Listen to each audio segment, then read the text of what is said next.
अगर वो ड्रग्स फिर से नहीं खाना चाहेगा तो वो उसका इलाज जो है कम से कम 7-8 दिन से 10 दिन तक रहता है। मैं हूँ ऋतिक आनंद, आप देख रहे हैं टाइम्स ऑफ इंडिया। अभी हमारी मौजूदगी मधेपुरा जिला में है। मैं यहाँ पे शनिवार के दिन आता हूँ। बैनर दिखता होगा, बैनर थोड़ा दिखाइए। बैनर पे लिखा है TNS मानसिक क्लिनिक एवं हेल्थ सेंटर और डॉक्टर विजय कौल।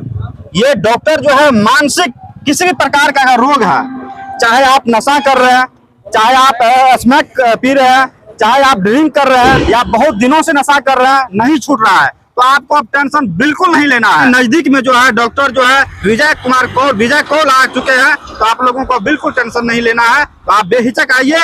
चलिए डॉक्टर, आप नोबेल्स हॉस्पिटल का प्रसिद्ध डॉक्टर है और मधेपुरा का जो है यहाँ आने का पर्पस क्या है, उद्देश्य क्या है? नोबेल मेडिकल कॉलेज विराटनगर में मानसिक रोग विभाग का हेड हूँ और पिछले 10 साल से वहाँ काम कर रहा हूँ। लेकिन मैं मधेपुरा इसलिए आना चाहता था और सिंहेश्वर थान में कि यहाँ पे जो है हमने देखा कि काफी लोग ड्रग्स और दारू की लत से परेशान हैं। वो नेपाल तक आते हैं अपने इलाज के लिए, बहुत गरीब परिवारों से होते हैं, पैसे जमा करके आते हैं, इतने दूर वहां धक्के खाते हैं। तो हम भारतीय होने की वजह से हमें लगा कि जो है इस एरिया में जाके हम उन लोगों को मानसिक रोग और नशा मुक्ति का उपचार अपने ही गांव में, जिले में पहुंचा सके।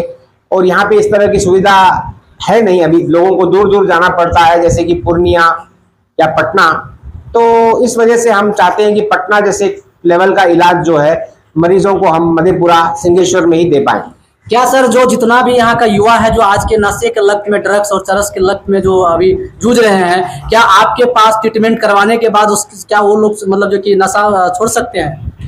हाँ जी, अगर जो है कोई लड़का, अगर वो इंसान ये चाहता है कि उसे ड्रग्स छोड़ के अपने जिंदगी को आगे बढ़ाना है, अपने भविष्य को उज्जवल बनाना है, तो वो हमारे से संपर्क कर सकता है। हम बहुत जल्दी नशा मुक्ति केंद्र भी यहाँ पे खोल रहे हैं, श्रृंगी ऋषि सेवा फाउंडेशन के साथ मिलके। और उसके बाद वहाँ भी और हमारे इलाज से भी जो है वो फिर ठीक हो सकता है और अपने भविष्य को फिर उज्जवल बना सकता है और बिहार के प्रगति में अपना हाथ बढ़ा सकता है। और भोले बाबा की नगरी सिंहेश्वर आके उनके चरणों में हम बैठ के लोगों की सेवा कर सके, ऐसा कुछ हमें भगवान का बुलावा था लगता है। तो हम अब यहाँ आ चुके हैं यहाँ की जनता की सेवा करने के लिए। अच्छा सर, आप कितने प्रकार का रोगियों का इलाज कर सकते हैं? मैं न्यूरो संबंधी सभी प्रकार के रोगियों का इलाज करता हूँ। मानसिक संबंधी, न्यूरो साइकेट्री संबंधी मेरा मतलब है, जैसे कि नींद ना आना, डिप्रेशन, पागलपन, मानसिक रोग, सिजोफ्रेनिया, बाइपोलर, सर दर्द, मिर्गी, यौन रोग और नशा मुक्ति। जो पेशेंट आते हैं उनके लिए आपका फीस और चार्ज क्या है यहाँ पे हमारे पास 500 रुपये का चार्ज है, जो 2 हफ्ते तक उनको उसमें वो फ्री में दिखा सकते हैं और उसके बाद उनको फिर से 500 रुपये भरने पड़ते हैं। अगर जांच लिखा जाए तो अलग चार्ज है?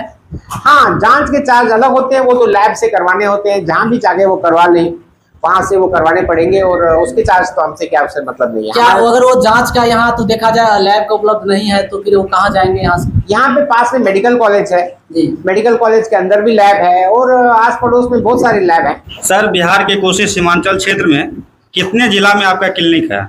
मेरा जो है क्लिनिक सुपौल जिला, मधेपुरा जिला और अररिया जिला में जी। और क्या रहेगा कि आप जो है जिस जिला में नहीं क्लिनिक खोले हैं वहाँ भी जो है आप परचेज करेंगे? हाँ, जहाँ पे आवश्यकता हो और कोई हमसे संपर्क करे तो हम मदद करने को तैयार रहते हैं। अच्छा सर, यहाँ पे जो आप क्लिनिक खोले हैं तो टाइम कौन सा दिन देते हैं? मैं यहाँ पे शनिवार के दिन आता हूँ और शनिवार को ही अभी देख रहा हूँ, बाद में बृहस्पतिवार का भी प्रोग्राम बन रहा है। सर, आप इस फील्ड में कितने दिनों से हैं? मैं लगभग 25 साल से ज्यादा हूँ। 25 साल काफी ज्यादा तजुर्बा होगा। और सर, सबसे टफ जो है किस पेशेंट का इलाज करने में आपको और किस जिला में लगा? मुझे तो सबसे टफ इलाज लगता है कि जो ये नशा खाते हैं बच्चे हमारे, उनका लगता है। यहाँ से उनको नशा अपनी ओर खींचता रहता है, यहाँ से माँ बाप उनको खींचते रहते हैं ठीक होने की ओर, और उसमें सबसे ज्यादा समय भी लगता है, सबसे ज्यादा खर्चा भी लगता है और सबसे ज्यादा फेलियर भी होते हैं। ये बहुत ही बड़ी परेशानी हमारे लिए है। सर, कहीं न कहीं बिहार के कोसी सीमांचल के हर एक जिला के लिए जो है आप एक अच्छा सोच व्यक्त किए हैं। इतने बड़े डॉक्टर हैं सर, आप ईश्वर को कितना मानते हैं? मैं तो ईश्वर को ही मानता हूँ। तो इलाज जो है, मैं तो ये मानता हूँ कि इलाज का तो करने का मैं सिर्फ एक माध्यम हूँ, बाकी तो सरस्वती माता जो बोलती है लिखने को वही लिखता हूँ, मेरा अपना कोई इसमें श्रेय नहीं है। अच्छा, गांव समाज में ऐसा बहुत जिला में देखे हैं, कहा जाता है कि उसके अंदर जो है माता रानी आती है, जब बुलाती है आ जाती है। तो इसमें कितना सच्चाई है सर? देखिए, ऐसा है कि हम धर्म को और देवी देवता को मानते हैं। जी। हम ये नहीं कह सकते कि ये सब लोग जो है मानसिक रोगी हैं या पागल है या कुछ है, लेकिन हम ये जरूर कह सकते हैं कि इसमें कुछ प्रतिशत लोगों को मानसिक रोग भी रहता है और उन लोगों का इलाज हम कर सकते हैं और वो ठीक भी हो सकते हैं।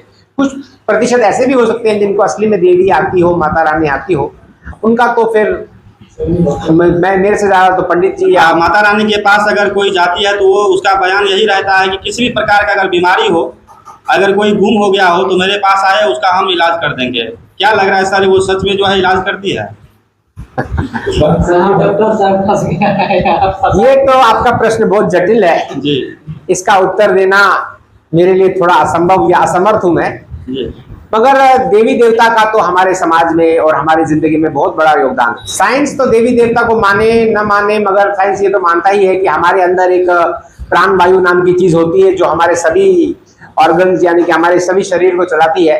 तो देवी देवता के बगैर तो कैसे हो सकता है कि दुनिया चल रही तो है। आपका कहने का मतलब सर ये है कि दवा और दुआ की जरूरत है? बिल्कुल, हम तो किसी भी मरीज को ये नहीं कहते कि आप जो है मंदिर में जप मत करवाइए, पूजा मत करवाइए, यज्ञ अनुष्ठान मत करवाइए। हम तो कहते हैं आप देवी देवता पूजा अर्चना सब कीजिए, लेकिन साथ में हमारी दवाई भी खाइए।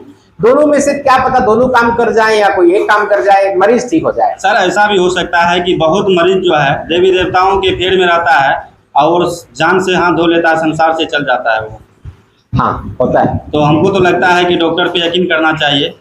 हाँ, लेकिन डॉक्टर भी आखिरकार देवी देवताओं पे यकीन करता है। मैंने अपनी जिंदगी में देखा है कि मानव की क्षमता की सीमा एक जगह तक है, उसकी सीमा के बाहर हमारे हाथ में कुछ नहीं रहता। उसके बाद तो ऊपर वाले के ही दरबार में सब चले जाता है। सर ये मेरा व्यक्तिगत फैसला है, मतलब विचार है। सर अभी तक में जो है आप कभी ऐसा दिन हुआ है कि आप जो है भगत के पास गए होंगे? नहीं, अभी तक तो नहीं गया।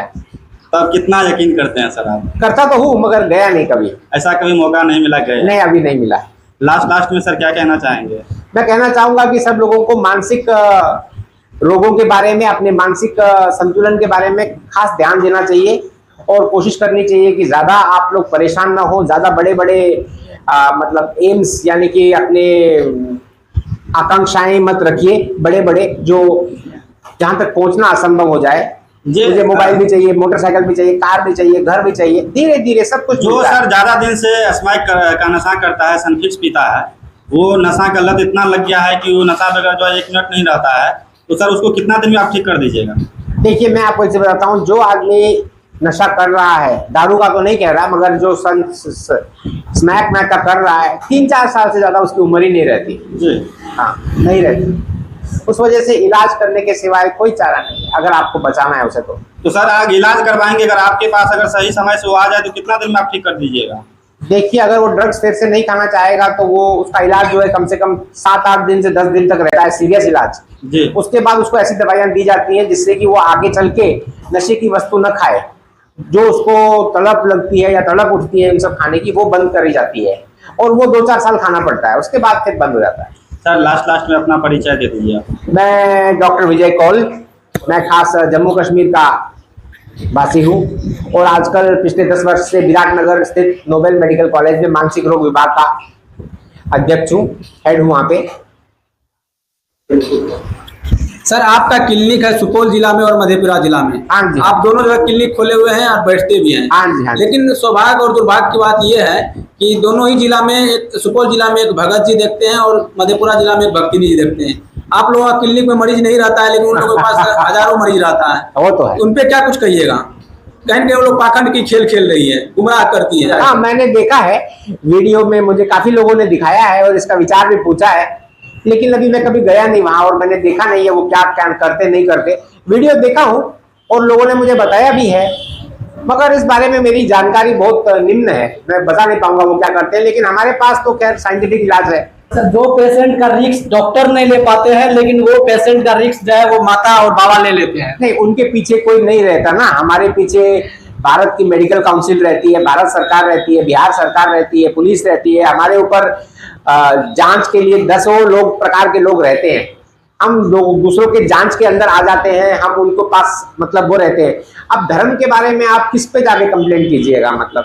अच्छा डॉक्टर साहब ये भी देखे होंगे, वहां पे देखा जाता है कि आपके पास अगर ट्रीटमेंट होता है तो उस बीमारी को ठीक करने में सालों लग जाता है, 2 साल लग जाता है, लेकिन वहां पे देखा जा रहा है 10 मिनट में वो बोलने भी लगता है और चलने भी लगता है और बोलने भी लगता है। ऐसे कैसे चमत्कार हो जाता है? हमने तो बचपन में सुना है कि चमत्कार को ही नमस्कार है। अब जब कर रहे हैं तो फिर तो मानना ही पड़ेगा कि कुछ कर रहे हैं। साइंस के हिसाब से कुछ तो होना चाहिए ना। आप तो साइंस के मुताबिक आप ठीक है, आप देवी देवता को कमेंट नहीं कर सकते, लेकिन साइंस के हिसाब से बोल भी सकते हैं। देखिए अभी पहले तो हमें ये विचार करना पड़ेगा जो मरीज जा रहा है वो क्या असली मरीज है या वो उन्हीं के द्वारा भेजा गया एक आदमी है। बस यही हम जानना चाहते हैं। जो है फिर अचानक से चल जाता है। क्योंकि मैंने बहुत जगह बाबाओं पे देखा और बहुत जगह देखा कि वो लोग अपने ही आदमी को बेच के जो है वो खड़ा कर